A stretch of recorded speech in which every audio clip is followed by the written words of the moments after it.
जब हम आजादी के संघर्ष की बात करते हैं या देश की आजादी की बात करते हैं, पहला नाम जो हम सबको याद आता है वो है महात्मा गांधी का, जिन्हें राष्ट्रपिता भी कहा जाता है। भारत की आजादी की लड़ाई एक ऐसी घटना थी जो लंबे अरसे तक चली थी, जिसमें कई जाने माने नेताओं ने योगदान दिया था, जैसे कि सुभाष चंद्र बोस, लाल बहादुर शास्त्री, बाल गंगाधर तिलक, लाला लाजपत राय, बिपिन चंद्र पाल, रविंद्रनाथ टैगोर, भगत सिंह आदि। इन सभी नेताओं में वो B.R. अम्बेडकर थे, जिन्हें बाबा साहेब भी कहा जाता है। ऐसे कई किस्से हैं जब नेताओं ने एक नायक की भूमिका निभाते हुए देश को आजादी दिलवाई थी। इनमें से कई कहानियां या तो बहुत कम प्रसिद्ध हैं या लोग उनसे अवगत ही नहीं हैं। इसलिए ये नाइंसाफी होगी अगर हम किसी एक के गौरव का बखान करें और एक को भूल जाएं। जिस समय हमारा समाज जातिवाद के सख्त नियमों से कसा हुआ था, B.R. अम्बेडकर ने अपने संप्रदाय के लिए आवाज उठाई, जिन्हें अछूत कहा जाता था। एक निम्न वर्गीय परिवार में जन्म लेने वाले B.R. अम्बेडकर ने पहले अपनी शिक्षा से सभी स्तरों को नापा और फिर आजादी की लड़ाई से जुड़ गए। अपनी शिक्षा पूरी करने के बाद 1920 में अम्बेडकर ने एक साप्ताहिक मराठी अखबार शुरू किया। मूक नायक नाम का यह अखबार दबे हुए वर्गों की आवाज बना। आने वाले वर्षों में अम्बेडकर ने कई सभाओं में भाग लिया और सार्वजनिक भाषणों में निम्न वर्ग के उद्धार की बात की। 1924 में अम्बेडकर ने बहिष्कृत हितकर्णी सभा की खोज की, जिसके उद्देश्य थे शिक्षा, दबे हुए वर्गों का निर्माण और उद्धार। पिछड़े वर्गों को ऊपर लेने की उनकी कोशिशों ने कभी रुकने का नाम नहीं लिया।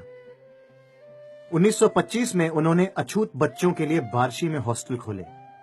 अम्बेडकर ने अछूतों को चफदर टैंक को छूने की अनुमति दिलाने के लिए लड़ाई लड़ी और सन 1927 में महाड़ में सत्याग्रह की शुरुआत की। उन्हें इसलिए भी याद किया जाता है क्योंकि 1927 में उन्होंने समाज समता संघ की स्थापना की थी। एक और महत्वपूर्ण अवसर था जो 1927 में हुआ, जब B.R. अम्बेडकर ने सार्वजनिक रूप से मनु के उपदेशों, हिंदू सूत्र मनुस्मृति की निंदा की।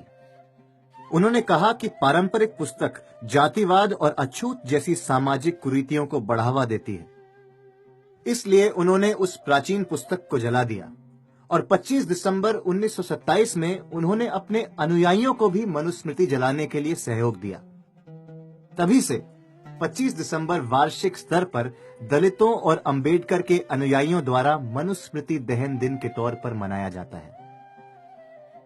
मोंटाग चेम्सफोर्ड सुधार को शुरू करने के बाद 1928 में ब्रिटिश सरकार ने भारत के सांविधानिक सुधार की देखरेख के लिए साइमन कमीशन को भारत भेजा। भारतीय कानून कमेटी के साक्ष्य के लिए अम्बेडकर ने कदम बढ़ाया और बॉम्बे प्रेसिडेंसी कमेटी आयोग के सदस्य बन गए। 1930 में नासिक में कलाराम मंदिर में अछूतों का प्रवेश मान्य कराने के लिए अम्बेडकर ने एक सत्याग्रह की शुरुआत की। उनके सभी अनुयायी मंदिर में इकट्ठा हुए और सबने नासिक में एक बहुत बड़ा जुलूस निकाला। 1930 और 1932 के बीच में अम्बेडकर ने अछूतों को आगे करते हुए एक राउंड टेबल कॉन्फ्रेंस की। जब 1932 में महात्मा गांधी ने मौत आने तक अनशन लिया, अम्बेडकर उनसे बात करने आए। इस वार्तालाप को पूना एक्ट के नाम से जाना गया। इससे गांधी जी का अनशन पूरा हो गया और दलितों को एक अलग निर्वाचन वर्ग मिल गया, जिससे वो ब्रिटिश भारत में राज्य वैधानिक असेंबली के सदस्य का चुनाव कर सकते थे। 1935 में अम्बेडकर ने ऐतिहासिक रूपांतरण सम्मेलन की अध्यक्षता की।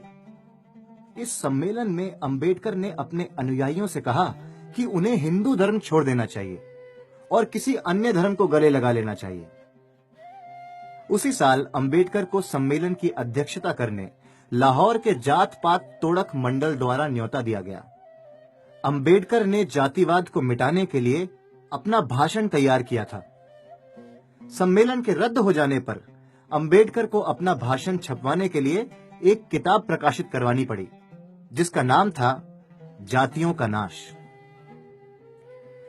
अंबेडकर ने दलितों की स्थिति के उत्थान के लिए लगातार काम किया और इसे आगे बढ़ाने के लिए 1936 में उन्होंने बंबई विधान परिषद में एक विपक्षीय पार्टी की स्थापना की, जिसका नाम पड़ा स्वतंत्र लेबर पार्टी। 1935 में भारत सरकार अधिनियम के तहत आयोजित आम चुनाव में डॉक्टर अंबेडकर कुल 17 सीटें हासिल कर स्वतंत्र लेबर पार्टी के साथ बंबई विधान परिषद के सदस्य चुने गए। 1938 में जब कांग्रेस पार्टी ने एक बिल पेश किया जिसका प्रस्ताव था कि अछूतों को हरिजन यानी हरि की संतान का नाम दे दिया जाए, तो अंबेडकर विपक्ष से खड़े हुए। उन्होंने ये कहकर बिल की निंदा की कि एक नाम बदल जाने से अछूतों की स्थिति नहीं बदल जाएगी। जब रूलिंग पार्टी ने स्वतंत्र लेबर पार्टी को बड़े अंतर से हरा दिया, तब अंबेडकर के नेतृत्व में लेबर पार्टी असेंबली से बाहर निकल आई। उन्होंने श्रमिक मार्च निकाला और मांग की कि खोटी सिस्टम का उन्मूलन करने के लिए डॉक्टर अंबेडकर के बिल को मंजूरी मिले। उसी वर्ष अंबेडकर ने कई सभाओं को संबोधित किया और अहमदाबाद और नासिक के मनमाड़ जिले में रेलवे कर्मचारियों के बीच उनके हित में बोले। उन्होंने बॉम्बे असेंबली में इंडस्ट्रियल डिस्प्यूट्स बिल को भी समर्थन नहीं दिया, जिसने श्रमिकों के हड़ताल करने के अधिकार पर अंकुश लगाने की कोशिश की थी। उन्होंने कहा कि अगर स्वराज ही हमारा जन्म सिद्ध अधिकार है, तो कर्मचारियों के हड़ताल करने का हक भी उनका जन्म सिद्ध अधिकार है। इसके बाद उन्होंने बिल्डिंग ट्रस्ट और शेड्यूल्ड कास्ट इंप्रूवमेंट ट्रस्ट की भी खोज की। दलितों के हक का बचाव करने और उनके साथ हुई गलतियों को सुधारने डॉक्टर अंबेडकर ब्रिटिश सरकार और विपक्षीय पार्टियों से अपील करने लंदन गए। कॉन्स्टिट्यूएंट असेंबली में दिए अपने पहले भाषण में डॉक्टर अंबेडकर ने भारत को मजबूत और एकजुट करने का आह्वान किया। जब छुआछूत के उन्मूलन के लिए भारत के संविधान के आर्टिकल 17 को संविधान सभा में ले जाया गया और पारित किया गया, तब दलितों की सुरक्षा पर की गई अंबेडकर की कोशिशों ने एक सकारात्मक मोड़ लिया।